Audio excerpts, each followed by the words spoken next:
The wind howls, a primeval scream tearing across the endless frozen expanse. It isn't just cold, it's a crushing, bone-deep chill that seeks to extinguish every spark of life. Above, the stars blaze with an indifferent fury, their light doing little to pierce the profound, almost suffocating darkness of the Arctic night. Below, the ice groans, a living entity asserting its dominance over a landscape that stretches, stark and unforgiving, to the horizon. This is Greenland in winter, a place that seems, by all accounts, utterly hostile to human existence. Every breath is a struggle, every moment a testament to sheer willpower against an environment designed to defeat, to consume, to erase. Yet for thousands of years, people didn't just survive here, they thrived. Without metal tools, without imported resources, without the comforts we consider essential today, the indigenous Inuit forged a life in this brutal, beautiful wilderness. How did they do it?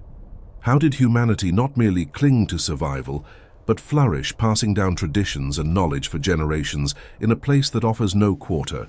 This is the paradox of Arctic survival, a testament to an extraordinary, deeply ingrained wisdom that allowed them to dance on the edge of the world and call it home. Their journey into this icy realm began long ago, a testament to the relentless human spirit of exploration and adaptation. Ancestral groups, driven by necessity and opportunity, slowly migrated across the vast Arctic regions, facing immediate and monumental challenges. The very act of setting foot in these lands demanded a rapid evolution of thought, an immediate need for innovation in every aspect of life. They couldn't rely on the methods that sustained them in warmer climes. The Arctic demanded a complete reimagining of what it meant to live. What they cultivated was more than just a set of skills. It was a profound body of ancestral knowledge. This wasn't theoretical understanding gleaned from books. It was a living, breathing encyclopedia of practical wisdom, honed through countless generations of trial and error, observation, and deep respect for the land and its creatures. Every successful hunt, every warm shelter, every safely navigated journey contributed to this collective wisdom, passed down not through written texts, but through stories, demonstrations, and the very fabric of daily life. Crucially, individual survival in this environment was never a solitary endeavor. The crushing isolation and relentless threats meant that the community wasn't just a social structure. It was the first, most essential line of defense.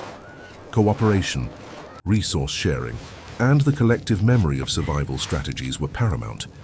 A single hunter might bring down a seal, but the entire community processed it, shared it, and utilized every part, ensuring that everyone benefited and no effort was wasted.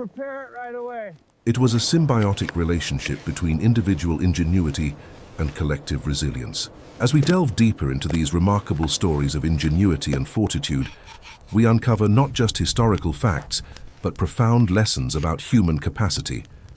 If you're fascinated by how ancient cultures mastered seemingly impossible environments and wish to explore more profound historical narratives, consider liking this video and subscribing to the channel.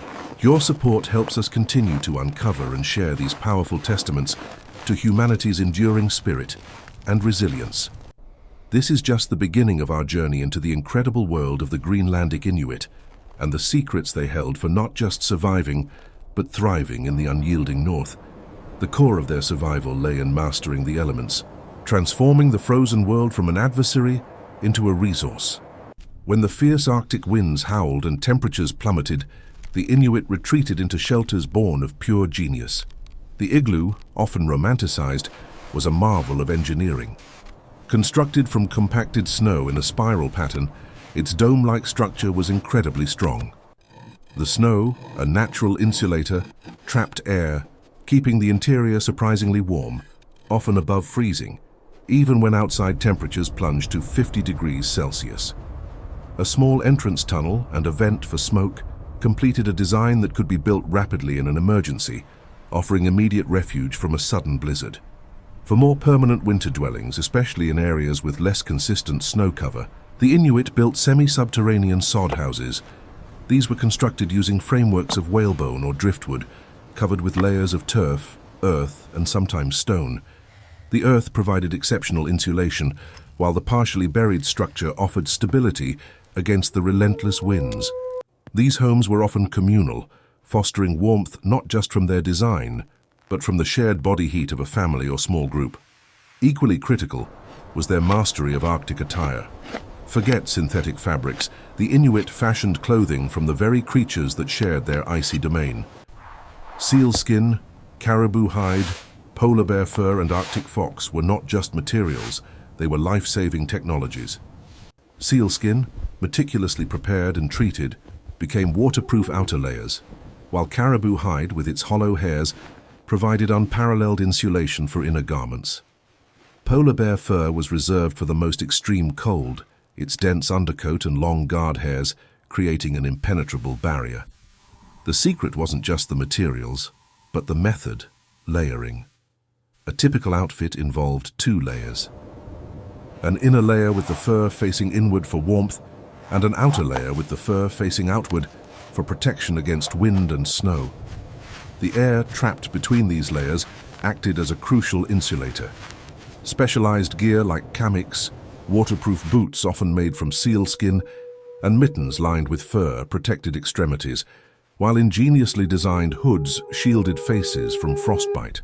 Each stitch, each seam was a testament to generations of accumulated knowledge, designed for maximum protection and durability. Sustenance in this barren landscape came almost exclusively from the sea. Hunting seals on the vast, treacherous sea ice was an art form demanding immense patience and an intimate understanding of animal behavior. Hunters, sometimes waiting for hours by a seal's breathing hole, used specialized harpoons and indicators made from bone or ivory to detect the slightest movement beneath the ice. The success of this hunt was paramount, providing not just meat, but blubber for fuel and warmth, and skins for clothing and shelter. Whaling, particularly for larger species like bowhead whales, was a monumental communal effort. It required incredible bravery, coordination, and sophisticated hunting techniques. A successful whale hunt could feed an entire community for months, providing vast quantities of meat, blubber, and baleen, which was used for tools and structural elements. Even Arctic fishing through ice or in open water employed ingenious bone and antler lures, demonstrating their adaptability. Preserving these vital resources was as important as acquiring them. Drying meat and fish on racks, often in the cold, dry Arctic air, was a common technique. Fermentation, such as the famous kiviak, allowed for long-term storage and added unique nutritional benefits. Blubber and fat, rich in calories, were carefully stored, not only as a crucial food source during lean times, but also as fuel for lamps and heating. The tools of their survival were crafted from the limited resources available: bone, stone, driftwood, and ivory. Harpoons, knives, scrapers, and needles were meticulously fashioned, each designed with precision for its specific purpose. These weren't crude implements, they were highly effective. Multifunctional tools, each a testament to the Inuits' extraordinary ingenuity and their profound connection to the land and its creatures. Navigating the vast, often featureless expanse of the Arctic, especially during the prolonged polar night, presented a unique challenge to the Inuit. Without modern GPS or even compasses, they relied on a profound understanding of their environment. Stars served as celestial guides, their fixed patterns providing a reliable compass in the endless darkness. Wind patterns, too, were meticulously observed and memorized, their direction and feel offering crucial navigational cues. Even the subtle nuances of snow formations, sculpted by prevailing winds, could indicate direction and hidden dangers. This constant observation fostered an extraordinary sensory acuity, a heightened awareness of their surroundings that allowed them to read the landscape with an intimacy unimaginable to outsiders. Every rustle, every scent, every shift in temperature became a piece of vital information, building a mental map far more detailed than any drawn on paper. Beyond the practicalities of survival, the Inuit worldview was deeply interwoven with a spiritual connection to the land and its animal inhabitants. Animism was not merely a belief system, it was a way of life, where all living things possessed a spirit, and the natural world was alive with unseen forces. Hunting, far from being a mere act of sustenance, was a sacred ritual steeped in respect and reciprocity.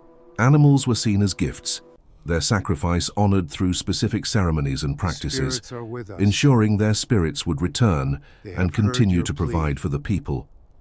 This spiritual reverence underpinned every interaction with their environment, fostering a sustainable relationship born of necessity and deep respect. Within this framework, shamans known as Angakuk played a pivotal role. They were not just healers but spiritual guides, mediators between the human and spirit worlds. Through trances and rituals, they sought guidance, healed the sick, and helped maintain balance within the community and with the powerful spirits that governed their existence. Their wisdom was crucial in understanding omens, interpreting dreams, and ensuring harmony during times of scarcity or illness. Oral traditions and storytelling were the lifeblood of Inuit culture, the primary means by which knowledge, history, and spiritual beliefs were transmitted across generations. Gathered around the flickering light of a kulik, the traditional blubber lamp, elders would recount myths, legends, and practical survival techniques. These stories were far more than entertainment. They were intricate tapestries woven with moral lessons, historical accounts, and critical information about hunting grounds, animal behaviors, and navigation.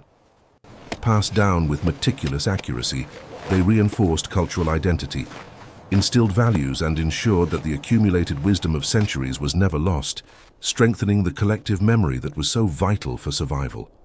Ultimately, the Greenlandic Inuit survival in such an uncompromising land was a testament to the power of community and shared knowledge. No individual could have endured the Arctic alone. Communal living, the equitable sharing of resources, and the collective memory of survival strategies were not merely preferred ways of life. They were absolute necessities. Every successful hunt, every well-constructed igloo, every perfectly tailored piece of clothing was the result of generations of collective experience, refined and passed down. The strength of the group, bound by intricate social ties and mutual reliance, was their greatest defense against the relentless cold and scarcity. The enduring legacy of Greenlandic Inuit ancestral knowledge is a profoundly inspiring narrative of human ingenuity and resilience. It demonstrates an extraordinary brilliance in adapting to seemingly insurmountable environmental challenges, transforming a hostile wilderness into a homeland. Their methods, developed without the aid of modern science, offer timeless lessons in sustainability, resourcefulness, and a deep respect for the natural world. In an era increasingly grappling with climate change and environmental degradation, the ancient wisdom of the Inuit resonates with startling relevance. Their story is not just about surviving extreme cold. It is about living in profound harmony with our planet, understanding its rhythms, and recognizing the enduring power of the human spirit and the invaluable strength found in collective wisdom. It invites us to reflect on how much we can learn from those who truly mastered the art of living with the earth, not just on it.